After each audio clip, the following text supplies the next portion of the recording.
आपण हलगा मच्छी बायपास जे गेल्या कित्येक वर्षापासून जे काम चालू आहे आणि हे काम चालू होत असल्यावेळी येळ्ळूरून जी त्यांच्या वाहनांची ये जा होते, त्यांचं देसूर येथं डेपो आहे. या डेपोपासून त्यांची येळ्ळूरच्या मार्गे जे त्यांची वाहनांची ये जा होते, बऱ्याच दिवसांपासून लोकांच्यामध्ये या वाहनांचा एक त्रास सोसत आहेत आणि उन्हाळ्यामध्ये काय वाटत नव्हतं. मात्र ज्या वेळेला आता पावसाळा चालू झालेला आहे, या 15 दिवसाच्या पाठीमागे पाऊस पडला, त्यावेळेला हलगा मच्छी बायपासच्या ठिकाणी जी ती माती होती ती त्यांच्या गाडीच्या चाकाने सगळी येळ्ळूर रस्त्यावरती आली आणि त्या ठिकाणी 3 अपघात घडले.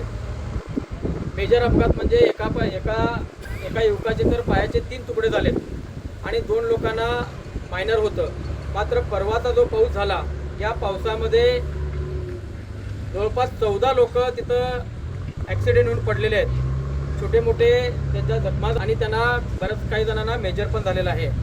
आज येळ्ळूरच्या वतीनं आम्ही अशोक बिल्डकॉन कंपनी लिमिटेड कंपनीला आम्ही निवेदन सादर करायला लागलो आहे की जे अपघात घडायला लागलेत, या अपघाताचं त्यांनी ताबडतोब नियंत्रण करावं, जेणेकरून जे चिखल रोडवरती यायला लागला आहे, हा चिखल येणार नाही याच्यासाठी त्या ठिकाणी कॉन्क्रिटीकरण करून घेऊन त्या ठिकाणी ते स्वच्छ करून रस्ता आपला क्लिअर करून द्यावा. दुसरी गोष्ट, ज्या त्यांच्या डेपोपासून ज्या कॉन्क्रीटच्या गाड्या येळ्ळूर रोडला जायला लागल्यात, त्या RMCच्या गाड्या, त्या गाड्यातून जे कॉन्क्रीट पडायला लागलं आहे, संपूर्ण रोडवरती पडायला लागलं आहे, त्याच्यामुळे पण ॲक्सिडेंट व्हायला लागले, त्याची दक्षता घ्यायला पाहिजे. त्याच्यानंतर रात्री अपरात्री दिवसाचं पण आणि रात्रीचं पण त्यांनी त्यांच्या गाड्या ये जा करतायत, त्याही गाड्यांना त्यांनी स्ट्रिक्टली सांगितलं पाहिजे.